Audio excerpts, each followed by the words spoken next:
ప్రశాంత్ వర్మ గారికి ఒక్కసారి గట్టిగా చప్పట్లు. అందరికీ నమస్కారం అండి. ఇక్కడ విచ్చేసిన పెద్దలకి, రానా గారికి, సందీప్ కిషన్ గారికి, జయదేవ్ గల్లా గారికి, సాయి మధుపురా గారికి అందరికీ ధన్యవాదాలు. అండ్ పాత్రికేయ మిత్రులకి, మహేష్ బాబు గారి ఫ్యాన్స్కి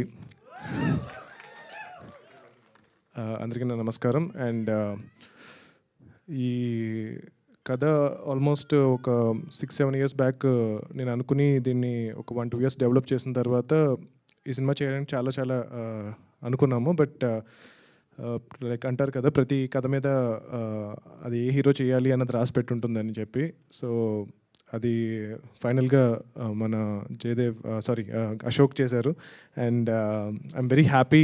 ఫైనల్ సినిమా చూసినప్పుడు ఏదైతే అనుకున్నామో దాన్ని అర్జున్ గారు ఇంకా బాగా డెవలప్ చేసి చాలా బాగా పుల్ ఆఫ్ చేశారు.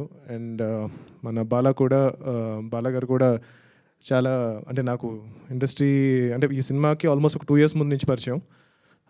సో చాలా డిస్కస్ చేశాను, సినిమా వద్దండి, ఎందుకు మీ డబ్బులన్నీ వేస్ట్ చేసుకుంటారు, కష్టపడి సంపాదించుకుంది కదా, చాలా రిస్కీ అని చెప్తే లేదు అని చెప్పి కంపల్సరీ సినిమా చేయాలి, మంచి సినిమా చేయాలి అని చెప్పి చాలా వెయిట్ చేసి ఈ ప్రాజెక్ట్ సెట్ అయిన తర్వాత ఈ ప్రాజెక్ట్ ఎగ్జిక్యూట్ చేశారు. చాలా హై ప్రొడక్షన్ వాల్యూస్తో ఈ సినిమా చేశారు. రీసెంట్గా నేను ఫైనల్ ఫిల్మ్ చూశాను. Ashok and Manasa and every actor చాలా బాగా పర్ఫామ్ చేశారు. అండ్ పర్టికులర్గా రికార్డింగ్ చాలా నచ్చింది నాకు. భీమ్స్ గారు చాలా బాగా చేశారు.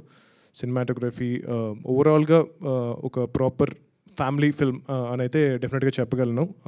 Love story, action, humour, so అన్నీ మిక్స్ అయిన ఒక మంచి సినిమా. మీరందరూ మీ ఫ్యామిలీతో వచ్చి ఈ సినిమాకి డెఫినెట్గా చూడొచ్చు. హోప్ మీ అందరికీ ట్రైలర్ నచ్చింది అనుకుంటున్నాను. సో ట్రైలర్లో ఏదైతే ఎనర్జీ మీరు చూసారో సినిమాలో కూడా ఎనర్జీ మొత్తం ఉంటుంది. అండ్ డెఫినెట్గా Ashok after his first film ఈ సినిమాతో ఇంకొక 10 మెట్లు పైకి ఎక్కాలని చెప్పి నేను కోరుకుంటున్నాను. అండ్ బాలా గారికి ఈ సినిమా మంచి సక్సెస్ అయ్యి చాలామంది ఇంకా న్యూ డైరెక్టర్స్ని ఎంకరేజ్ చేయాలి. అండ్ అర్జున్ గారు కూడా ఈ సినిమా తర్వాత ఇంకా నెక్స్ట్ లెవెల్కి వెళ్ళి ఇంకా పెద్ద యాక్టర్స్ లైక్ రానా గారి లాంటి పెద్ద హీరోస్తో వర్క్ చేయాలి. And thank you so much for coming here. And young టీమ్ని ఎంకరేజ్ చేయండి. అందరూ చాలా కష్టపడి సినిమా చేశారు. ఆల్మోస్ట్ ఒక 1.5 yearగా కష్టపడి ఈ ప్రాజెక్ట్ని ఎగ్జిక్యూట్ చేశారు. సో ఈ సినిమా మంచి సక్సెస్ అవ్వాలని డిస్ట్రిబ్యూటర్స్కి, ఎగ్జిబిటర్స్కి అందరికీ ఈ సినిమా చాలా మంచి డబ్బులు చేయాలని చెప్పి నేను కోరుకుంటున్నాను. థ్యాంక్ యూ సో మచ్ అండి. అంటే అదేంటో ప్రశాంత్ వర్మ గారు కనిపిస్తే అప్డేట్ అడగకుండా వదలబుద్ధి అవ్వదు, ఎందుకో తెలియదు. ఎందుకంటే ఆయన దగ్గర చాలా అప్డేట్స్ ఉంటూ ఉంటాయి, చాలా సెన్సేషనల్ న్యూస్లు మీ దగ్గరే ఉంటూ ఉంటాయి. కాబట్టి మచ్చుకు ఒక్కటి ఈరోజు మాకోసం నెక్స్ట్ సినిమా అప్డేట్ చూపించమంటారు? మేము వద్దంటామా? ఒక 2 weeksలో చూపిస్తాను. అంతేనా? ఓకే, అయితే వెయిట్ చేస్తాం. Thank you so much sir. And yes, ఇప్పుడు ప్రొడ్యూసర్ బాలా గారు మాట్లాడాల్సిందే, ప్లీజ్.